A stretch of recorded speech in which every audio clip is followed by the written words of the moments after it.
pessoal, tudo bem? Bem-vindo a mais um vídeo aqui no meu canal. Em 1953, os cinemas da França foram invadidos por um grande sucesso.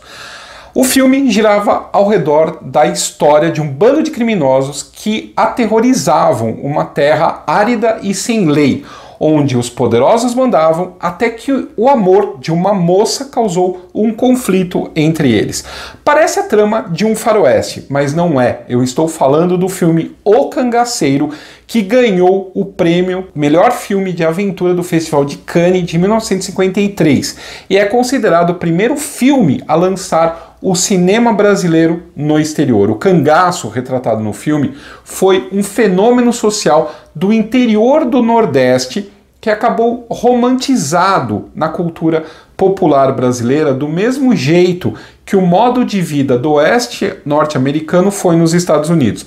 Mas afinal, o que foi o cangaço? É o que eu vou contar para vocês no vídeo de hoje. Mas antes disso, aquele avisinho de praxe, não esquece de dar uma olhadinha se teu sininho está ativado, se não está, ativa ele para receber as notificações. Também aproveita a ver se você continua inscrito aqui no canal. Se não está inscrito, por favor, se inscreva.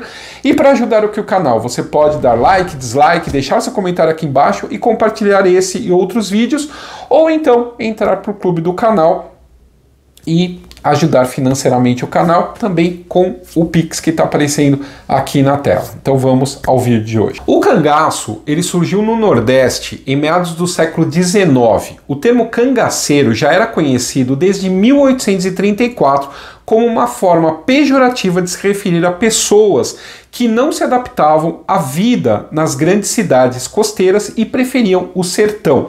Muitas dessas pessoas eram cristãos novos, como a Cláudia já contou nesse vídeo sobre os judeus na história do Brasil.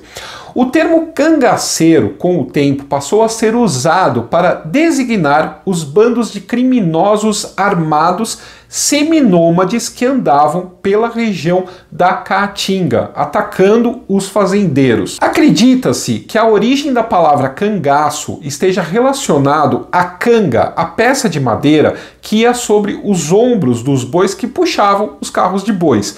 Isso teria relação com o fato de que os cangaceiros costumavam andar com os fuzis sobre os ombros, como se fosse uma canga, ou ainda porque eles andavam com todos os pertences amarrados ao próprio corpo. O primeiro bandido que teria agido como cangaceiro teria sido José Gomes, conhecido como Cabeleira, que atuou em Pernambuco no final do século XVIII.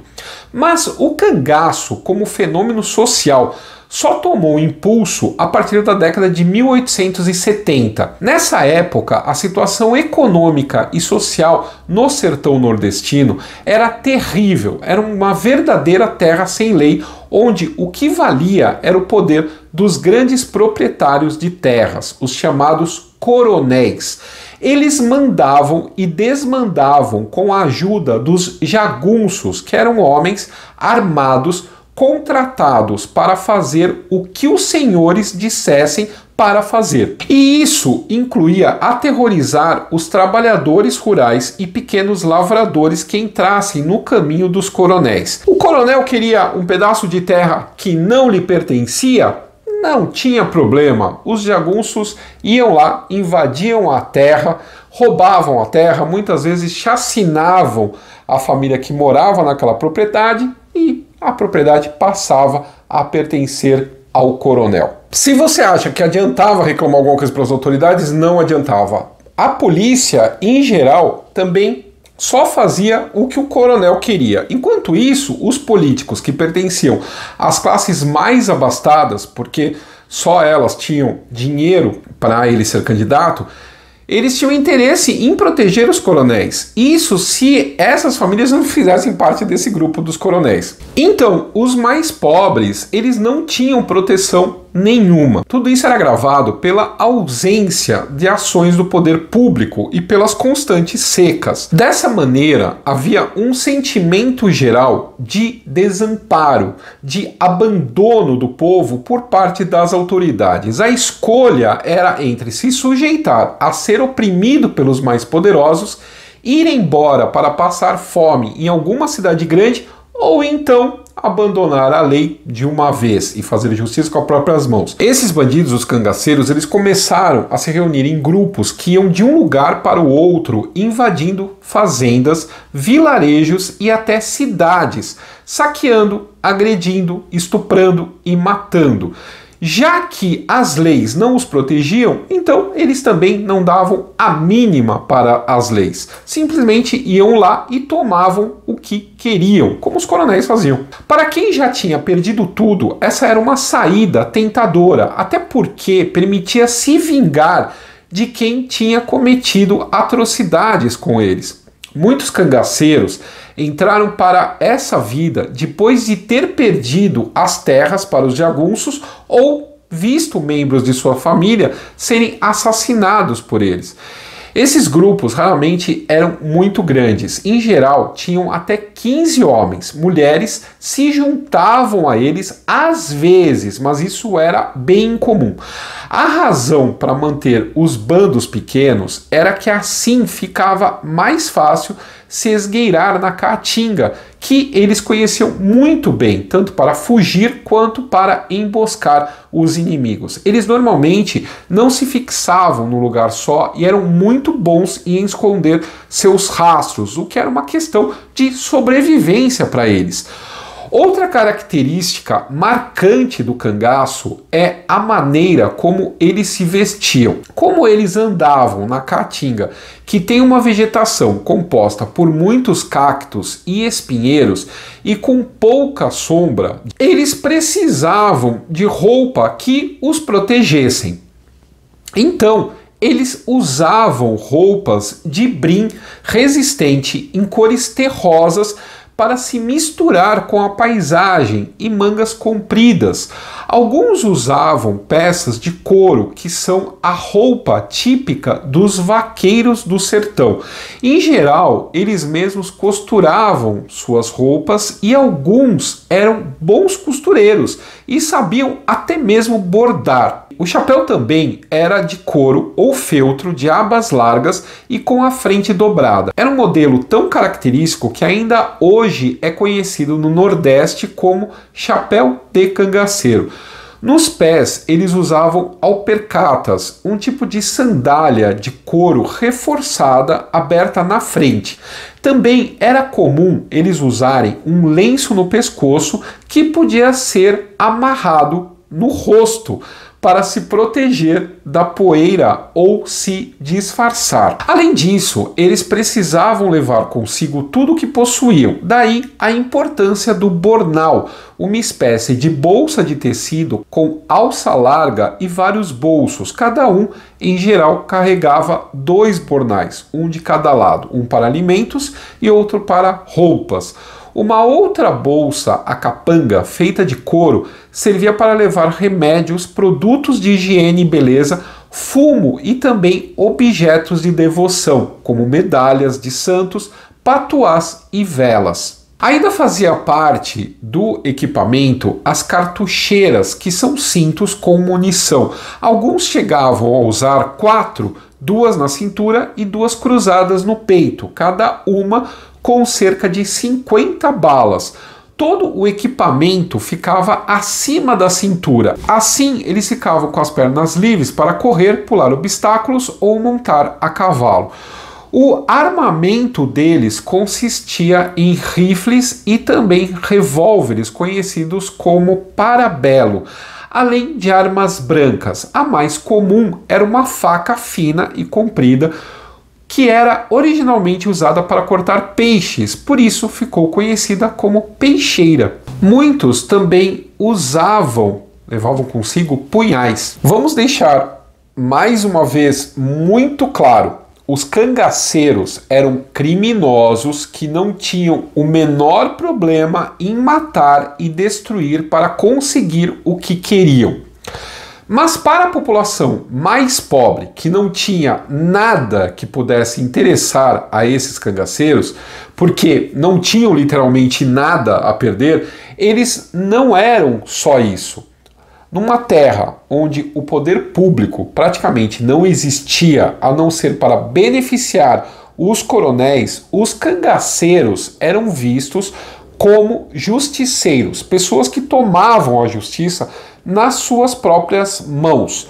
O fato de muitos deles serem movidos por vingança contra injustiças que sofreram corroborava essa visão. Afinal, não deixava de ser um ato de rebeldia contra o sistema, o que era relativamente bem visto pelos miseráveis. Além disso, alguns cangaceiros e grupos de cangaceiros ganhavam a simpatia da população pobre, dividindo uma parte do que conseguiam roubar com eles. Assim, eles agiam como uma espécie de Robin Hood, roubando dos ricos para dar para os pobres. Mas é claro que os cangaceiros ficavam com a maior parte para si. Isso quem dividia.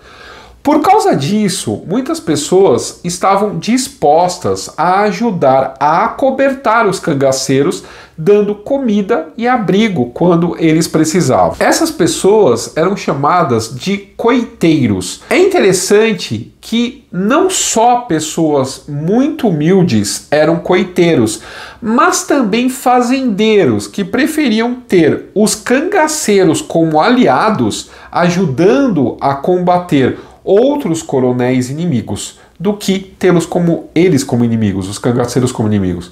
Já os inimigos dos cangaceiros eram as volantes, como eram conhecidas as colunas de policiais enviadas para combatê-los. Os policiais eram chamados de macacos, porque se dizia que quando encontravam com os cangaceiros, eles fugiam pulando. As aventuras dos cangaceiros acabaram entrando para o imaginário dos nordestinos e muitos deles viraram personagens de literatura de cordel. O primeiro cangaceiro famoso foi Jesuíno Alves de Melo Calado, o Jesuíno Brilhante. Ele nasceu numa família com algumas posses no Rio Grande do Norte e entrou para o cangaço em 1871, depois que uma injustiça ocorreu contra o irmão dele. O Jesuíno Brilhante ficou conhecido como o cangaceiro romântico por causa dos modos educados e porque buscava ajudar os mais pobres sempre que podia. Por exemplo, durante a seca de 1877, a pior da história, comboios de alimentos que eram enviados para os flagelados no Nordeste acabavam nas mãos dos coronéis. Então o jesuíno atacava esses comboios e distribuía os alimentos para os necessitados. Ele acabou morto numa emboscada em 1879, mas fixou essa imagem do cangaceiro como um rebelde justiceiro que enfrenta os poderosos para ajudar os mais pobres. Outro bando que atuou na mesma época, só que bem menos romântico, foi o de João Calangro, no Ceará. Calangro era um membro do bando de Inocêncio Vermelho, um cangaceiro tão poderoso que tinha como aliado o juiz do município de Jardim, que os acobertava. Quando Inocêncio foi morto em 1876, o Calangro tomou a liderança do grupo e começou a tocar o terror na região do Cariri, uma das mais ricas do Ceará. Ele se gabava de ter cometido 32 assassinatos impunemente e nunca ter sido processado. Mas, ao contrário de Jesuíno Brilhante, ele não era nenhum Robin Hood. Os calangos tinham a confiança das pessoas nos povoados e faziam o papel de polícia, evitando que retirantes famintos atacassem os comerciantes nas feiras e protegendo os bens dos poderosos, em troca de bom pagamento. Eles eram meio cangaceiros, meio jagunços. Mas o governo começou a temer o poder dos calangos, que criaram um verdadeiro estado paralelo. Para fugir da polícia, João Calangro acabou indo para o Piauí e nunca mais se ouviu falar dele. Eu disse que também havia algumas mulheres cangaceiras. E uma que não é muito conhecida fora da região é Anésia Cauaçu. O que tem de especial sobre ela é que a Nésia comandava o seu próprio bando. Ela nasceu em Jequié, na Bahia, numa família de fazendeiros criadores de gado. Ela era uma moça bonita, alta, de cabelos escuros e olhos azuis, que não parecia destinada a outra coisa senão ser uma boa sinhazinha. E realmente foi isso que aconteceu. Ela se casou, teve uma filha e se tornou uma esposa e mãe devotada. Até então. Só que as coisas mudaram. Havia uma guerra entre duas famílias em Jequié. E no começo da década de 1910, uma dessas famílias exigiu que um membro da família Cauaçu os ajudasse numa emboscada contra a outra família. Como essa pessoa recusou, foi assassinada. Os Cauaçu ficaram revoltados e decidiram fazer justiça com as próprias mãos, matando a pessoa que ordenou o assassinato. Isso começou uma guerra contra os Cauaçu e a Nésia acabou tomando a liderança dos parentes e organizando um bando armado de cerca de 100 pessoas, homens e mulheres, inclusive a sua mãe e as irmãs dela. O conflito acabou se tornando uma verdadeira guerra civil na região, que passou a ter até um nome, chamou-se Conflagração Sertaneja. Além de bonita, a Nésia era carismática, mas ela ficou conhecida mesmo por sua mira. Dizem que uma vez ela estava escondida olhando uma volante, armando uma emboscada contra o bando. E quando o sargento dessa volante apontou onde os soldados deveriam se posicionar, ela acertou o dedo dele com um tiro. Também a Nésia sabia lutar capoeira e agia em condições de igualdade com os homens. Usava calças, montava com sela comum, bebia e fumava cachimbo. Em público. Isso era um escândalo na época. Muitas lendas surgiram em torno da Nésia, ainda durante a vida dela. Diziam, por exemplo, que ela tinha poderes sobrenaturais e que conseguia ficar invisível. A origem desse mito está em uma vez em que ela, ao ver uma volante, se jogou do cavalo e se escondeu numa gruta. Os policiais só viram que ela desapareceu e o cavalo continuou andando sozinho. E quando foram procurar no lugar onde ela tinha aparecido pela última vez, ela não estava. Então acreditaram que ela tinha ficado invisível, quando na verdade estava escondida numa gruta que eles não viram que existia. Como eu disse, a conflagração sertaneja acabou se tornando uma verdadeira guerra civil na região e o governo foi obrigado a fazer alguma coisa. Então ele mandou reforços para tentar debelar o bando da Nésia. Só na terceira expedição eles conseguiram forçar o bando dos Cauaçus a fugir para a região de Diamantina, em Minas Gerais. A Nésia então se reuniu com o marido e a filha e se escondeu na fazenda de uma pessoa que devia favores à família, mas acabou denunciada à polícia em 1916 por dinheiro. Depois disso, nunca mais ninguém ouviu falar na Nésia. O bando dos Cauaçus ainda voltou ativa até serem derrotados definitivamente em 1919. O mais famoso dos bandos de cangaceiros foi, obviamente, o de Lampião. Ele ficou conhecido como o Rei do Cangaço, título que herdou de um outro cangaceiro famoso, Antônio Silvino, que atuou antes dele. Virgulino Ferreira da Silva nasceu em Vila Bela, atual Serra Talhada, no sertão de Pernambuco, em 4 de junho de 1898, conforme sua certidão de batismo. O apelido Lampião veio por conta da rapidez com que ele atirava. Quando o tiroteio era de noite, parecia que o seu rifle emitia uma luz contínua, e por isso o apelido Lampião. Virgulino era filho de um pequeno fazendeiro e na adolescência trabalhou com o pai, conduzindo caravanas de mercadorias, o que o levou a conhecer vários estados do Nordeste. ele se destacava entre os outros sertanejos porque usava óculos e era alfabetizado e gostava muito de ler. Tudo mudou quando o pai dele foi assassinado numa disputa de terras em 1921. Virgulino jurou vingança e se juntou a um bando de cangaceiros com o qual já tinha lutado algumas vezes antes. Nascia ali o cangaceiro Lampião. Ele acabou se destacando por suas qualidades de liderança e assumiu o comando do bando em 1922, quando o líder se aposentou. A primeira ação de Lampião à frente do bando foi invadir a cidade de Belmonte, em Pernambuco, onde assassinaram um coronel e saquearam tudo.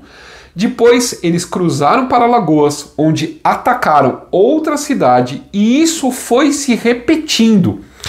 Como Lampião conhecia muito bem o sertão e tinha muitos contatos por causa do seu trabalho anterior, foi fácil para ele se mover de um estado para o outro. O bando dele não agia só numa região, mas numa área que ia da Bahia até o Ceará, passando por 6 estados. Em pouco mais de um ano, ele tinha causado tanto estrago que os policiais desses estados se reuniram para tentar organizar uma força-tarefa conjunta para combater o Lampião. A fama do bando de Lampião se tornou tão grande que ele nem precisava mais lutar.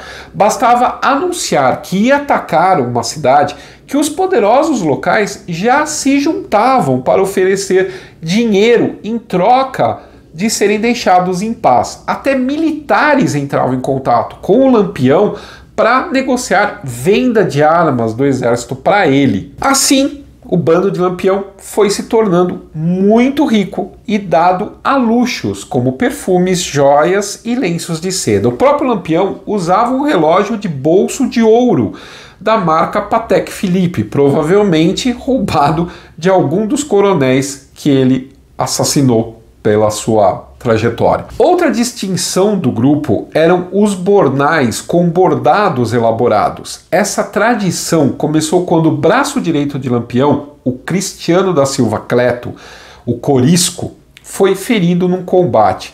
Enquanto estava se recuperando numa fazenda, ele passava o tempo bordando o seu bornal. Os outros cangaceiros gostaram tanto do resultado que começaram a fazer a mesma coisa e todo mundo saiu bordando as suas peças. Lampião era devoto do Padre Cícero e foi por intermédio do Padre Cícero que ele entrou em contato com o deputado Floro Bartolomeu em 1926. O Bartolomeu tinha recebido uma missão do governo do estado para acabar com a Coluna Prestes, um movimento formado por militares revoltosos que percorreu o Brasil de sul a norte durante 3 anos.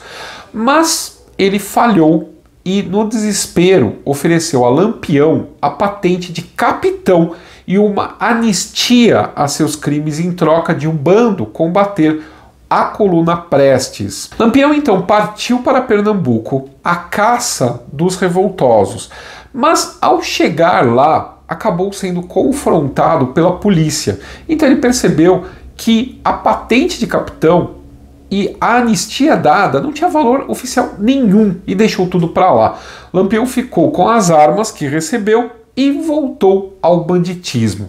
Em 1930, Lampião conheceu uma jovem chamada Maria Gomes de Oliveira, que entrou para a história com o apelido de Maria Bonita.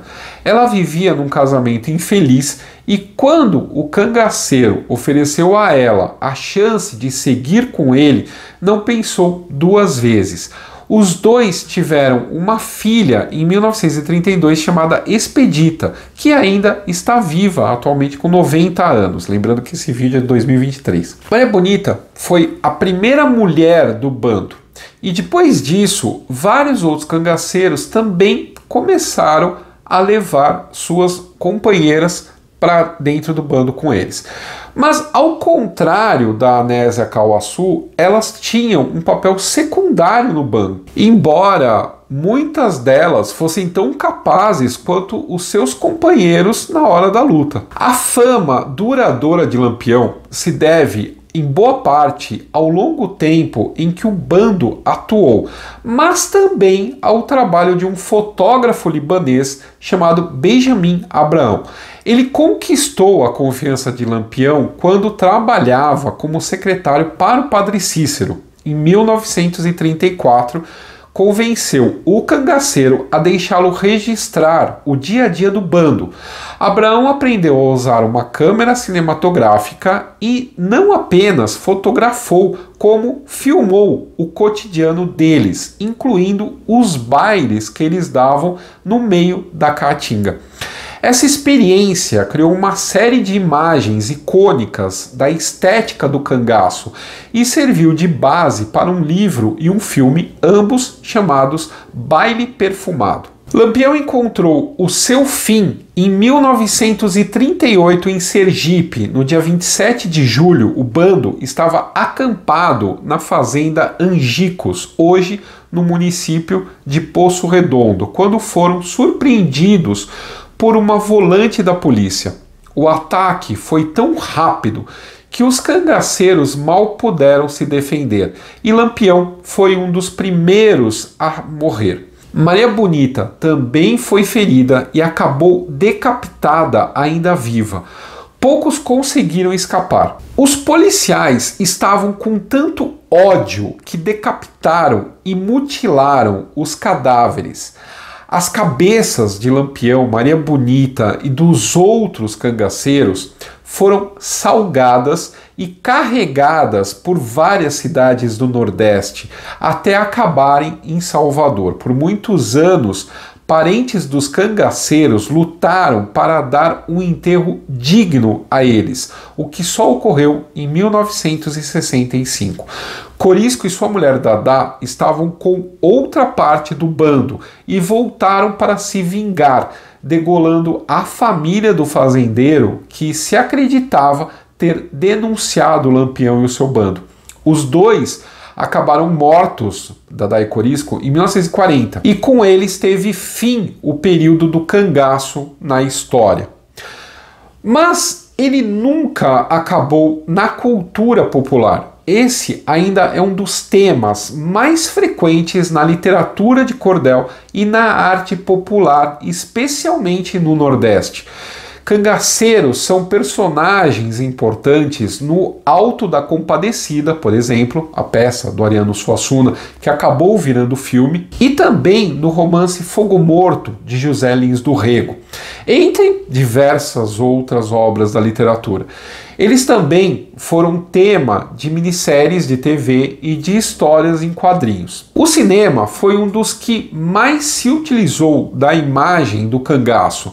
Além de O Cangaceiro, propriamente dito, o movimento inspirou 2 filmes do diretor Glauber Rocha: Deus e o Diabo na Terra do Sol, que tem Corisco como um dos seus personagens, e O Dragão da Maldade contra o Santo Guerreiro.